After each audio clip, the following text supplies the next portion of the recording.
కృష్ణా జిల్లా గుంటుపల్లిలో ప్రభుత్వ కాల్ సెంటర్ను ముఖ్యమంత్రి చంద్రబాబు ప్రారంభించారు. 28 ప్రభుత్వ శాఖలను అనుసంధానం చేస్తూ కాల్ సెంటర్ ఏర్పాటు చేశారు.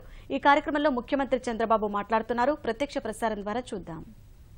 ఎప్పుడన్నా వాళ్ళ క్లర్క్ చూస్తే ఆ కోడ్ నెంబర్ ఆయన వాడి ఈయన ఫైల్ ఆయన క్లియర్ చేసేయచ్చు.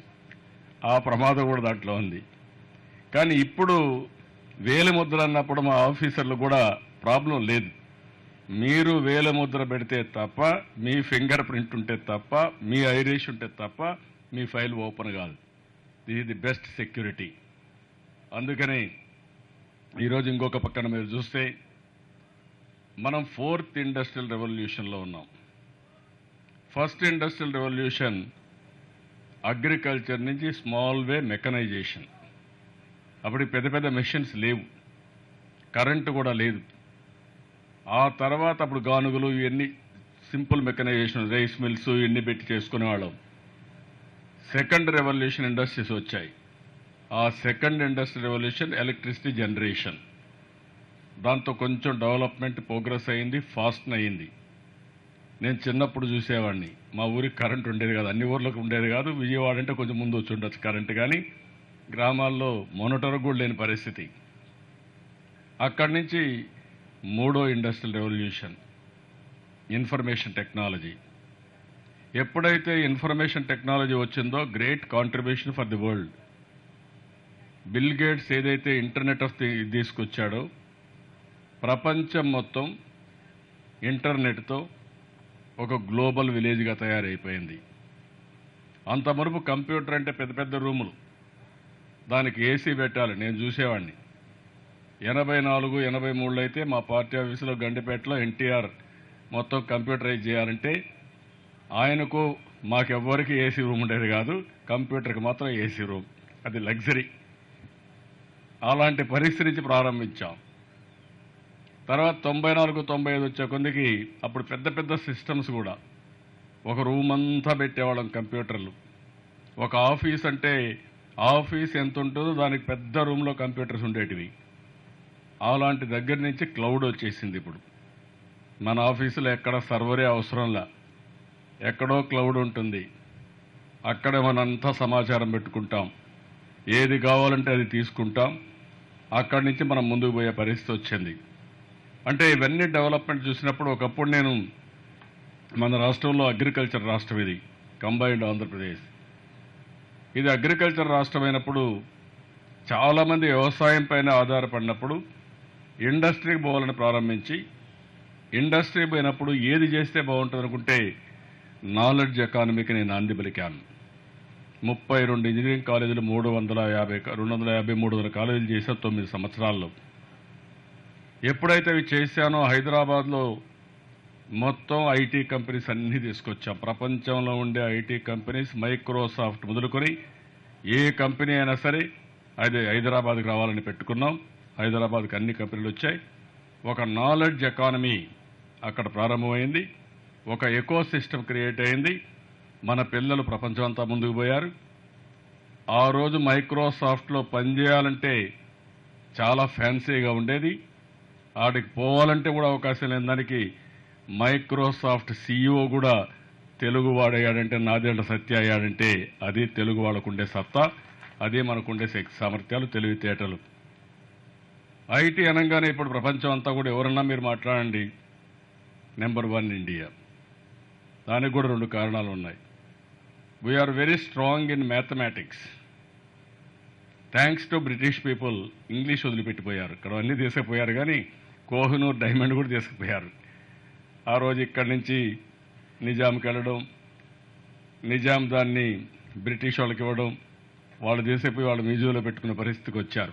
మన ఊర్లో ఉండే కోహినూర్ డైమండ్ గుంటూరు జిల్లా అని, అప్పుడప్పుడు కృష్ణా వాళ్ళు కూడా అది మాదని ఇవన్నీ ఉన్నాయి. కానీ ఈ జిల్లాల్లో ఉండే కోహినూర్ డైమండ్ ఈరోజు లండన్కి పోయే పరిస్థితికి వచ్చింది. ఒక న్యాయం జరగాలంటే మన సమయం పూర్తిగా ఆదా అయి ఎక్కడికక్కడ సమస్యలు రియల్ టైంలో పరిష్కారమై మనం ఆనందంగా ఉండాలంటే టెక్నాలజీ ఉపయోగించుకోవాల్సిన అవసరం ఉంది.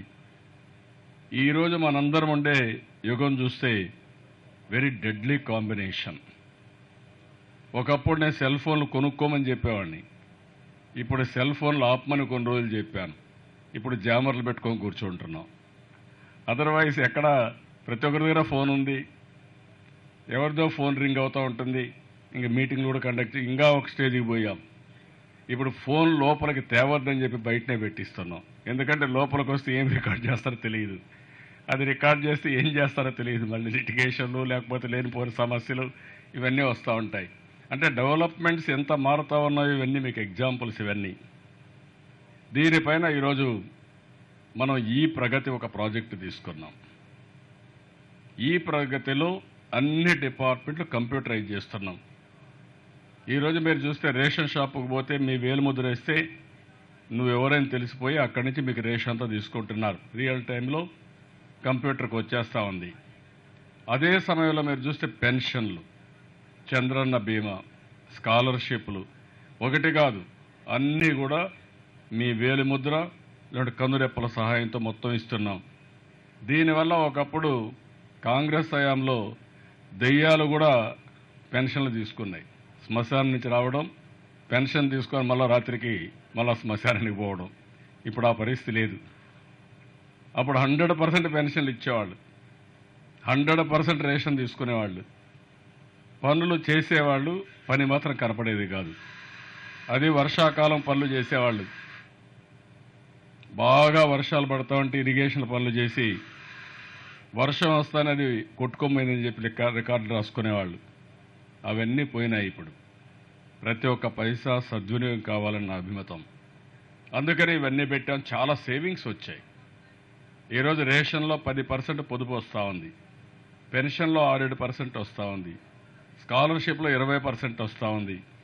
పనుల్లో చాలా వరకు సమర్థత పెరుగుతూ ఉంది. ఒకప్పుడు రాజీవ్ గాంధీ చెప్పేవాడు, ఒక 10% 15% మాత్రం పనులు అవుతున్నాయి, రూపాయి ఖర్చు పెడితే 15% మాత్రం ఫలితాలు వస్తున్నాయి, ఇక్కడ అంతా మిస్యూజ్ అయిపోతుందని చెప్పేవారు. ఇప్పుడు ఆ పరిస్థితి లేదు.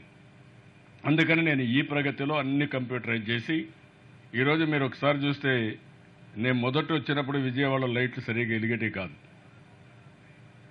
అవునా కాదా? ఈరోజు మీరు చూస్తే లైట్లు ఎక్కడా కాలిపోవడం లేదు.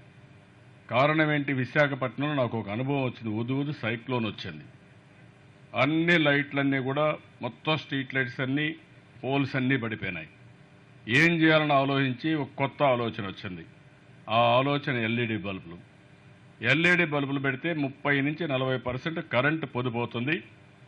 నేను వాళ్ళని పిలిపించి అడిగింది, ఆ 30% నాకు ఇచ్చేసి 70% నీకు ఇస్తే ఇప్పుడు కట్టే డబ్బులు, ఆ డబ్బులు పెట్టుబడి పెట్టి నువ్వు మొత్తం ఎస్టాబ్లిష్ చేసుకోండి, 10 ఏళ్ళు లాభం తీసుకోండి, అదే మరిగా బల్బులు కాలిపోతే మీరే వేయాలి, సర్వీస్ స్టాండర్డ్స్ పెడతా అని చెప్పి ఒక ఆఫర్ ఇచ్చాను. ఒక్క పైసా పెట్టుబడి లేదు, 30% తిరిగి నాకు ఇప్పుడు ఖర్చు పెట్టే డబ్బులు తగ్గిపోయింది. మిగిలిన డబ్బులు వాళ్ళకి ఇస్తున్నాను. దానికి సెన్సార్స్ పెట్టారు, 20 బల్బులకు ఒక సెన్సార్ పెట్టారు. అందులో ఒక బల్బు కాలిపోతే ఏ బల్బు కాలిపోతుందో తెలుస్తుంది, ఒక బల్బు కాలిపోయిందని. ఇమ్మీడియట్గా ఆ బల్బ్ రీప్లేస్ చేస్తున్నారు. అందుకే నేను రాత్రి కూడా ఎత్తుక్కుంటూ వచ్చాను, ఎక్కడ ఒక బల్బు కాలిపోతుందో మా విజయానందకు ఫోన్ చేద్దాం, లేకుంటే అజయ్ జైన్కి ఫోన్ చేద్దామని. ఎక్కడ బల్బు కాలిపోయిన బల్బు కనపడలేదు. ఏ విధంగా సర్వీస్ స్టాండర్డ్స్ పెరిగాయి, ఏ విధంగా వితౌట్ ఇన్వెస్ట్మెంట్ వచ్చిన దానికి ఒక ఉదాహరణ మాత్రం. ఈరోజు రాష్ట్రంలో గ్రౌండ్ వాటర్ ఒక 1200 ఫిజియోమీటర్లు పెట్టాం. ఏ ఊర్లో గ్రౌండ్ వాటర్ ఎంత ఉందో నా డాష్ బోర్డులో కనపడొస్తుంది. ఏ ఊర్లో ఎంత వర్షపాతం పడిందో నా డాష్ బోర్డులో కనపడొస్తుంది. అదే మరిగా ఈరోజు చూస్తే ఏ ఊర్లో ఎంత ఎండ ఉందో కూడా ఈరోజు మనం ఇక్కడ కూర్చోంటే ఎంత ఎండలో మీరు కూర్చున్నారో నా డాష్ బోర్డులో చూసుకునే అవకాశం వస్తుంది. అదే మరి విండ్ ఏ విధంగా బ్లో అవుతా ఉంది, ఎంత వెలాసిటీ ఉంది అది కూడా వస్తుంది. పొల్యూషన్ ఏ ఊర్లో ఎంత పొల్యూషన్ ఉంది, దానివల్ల ఏ ఇబ్బందులు వస్తాయి అవి కూడా వచ్చేస్తుంది. ఇవన్నీ కూడా రియల్ టైం చేస్తున్నాం. ఆటోమేషన్కి వెళ్ళిపోయాం. ఇంకొక పక్కన రాబోయే 1 సంవత్సరంలో అన్ని విలేజెస్లో స్ట్రీట్ లైట్స్ అన్నీ విలేజ్ల్లో కూడా ఈ యొక్క ఎల్ఈడి బల్బ్స్కి వెళ్ళిపోతున్నాం. ప్రతి ఒక్క ఊర్లో కూడా ఎక్కడ బల్బ్ కాలిపోయినా మనకి ఇన్ఫర్మేషన్ వచ్చే పరిస్థితి వస్తుంది. అన్ని డిపార్ట్మెంట్లు ఈ సంవత్సరం ఈ ప్రగతి ఇయర్ పెట్టుకొని అన్నీ కూడా కంప్యూటరైజ్ చేయమన్నాను. ఇది అయిన తర్వాత రెండోది మీరు చూస్తే ఆధార్ అకౌంట్ మాదిరిగా కోర్ డేటా అథారిటీ ఒకటి పెడుతున్నాం. ఆధార్ అనేది ఒక వ్యక్తి యొక్క ఐడెంటిటీ. ఈరోజు మేము పెట్టింది స్మార్ట్ పల్స్ సర్వే ఒకటి కండక్ట్ చేశాం. ఈ రాష్ట్రంలో ఎంతమంది ఉన్నారు, ఎన్ని కుటుంబాలు ఉన్నాయి, ప్రతి ఒక్క కుటుంబానికి ఏ ఆస్తులున్నాయి, ఎక్కడ ఉద్యోగం చేస్తాడు, వాళ్ళ ఆస్తులు, అప్పులు అంటే మామూలుగా పోవడం కాకుండా ఇల్లుందా, భూమి ఉందా, ఇవన్నీ కూడా ఎస్టాబ్లిష్ చేశాం. గ్రామాలు నేను చూస్తున్నాను, విలేజ్లో ఉండే కొంతమంది ఆఫీసుల రికార్డులు తారుమారు చేయడం, కరప్షన్కి పాటుపడడం, ఇలాంటి కొన్ని జరుగుతున్నాయి. అందుకే ఈరోజు ల్యాండ్ హబ్ తీసుకొచ్చాం. ఒకసారి ఎస్టాబ్లిష్ చేసిన తర్వాత ఇంకెవ్వరు ట్యాంపర్ చేయడానికి వీల్లేదు.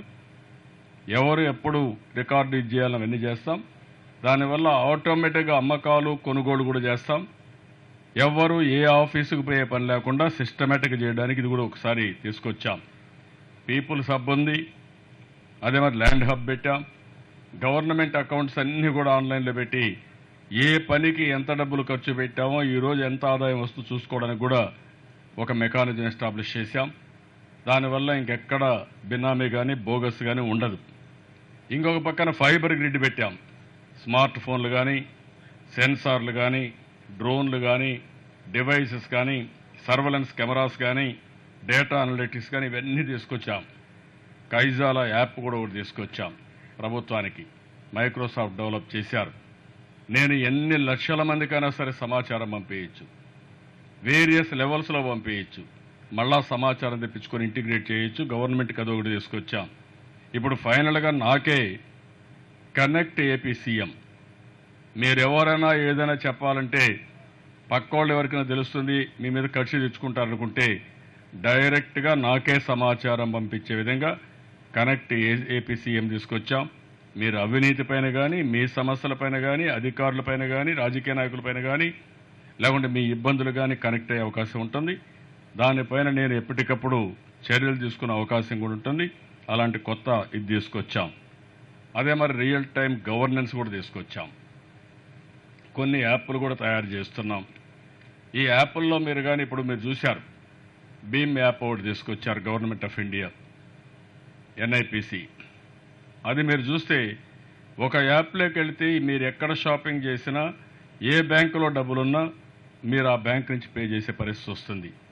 ఇంట్రాపరబిలిటీ వస్తుంది. అలాంటివి కూడా వచ్చేసాయి. గవర్నమెంట్లో కూడా కొన్ని యాప్లు తీసుకొస్తాం. మీరు నేరుగా గవర్నమెంట్కి వెళ్ళిపోతే ఏ డిపార్ట్మెంట్కి పోవాలి, ఏ పని కావాలి, కరెంట్ ఛార్జ్ కట్టాలి, ఫలానా యాప్కి వెళ్ళిపోవచ్చు.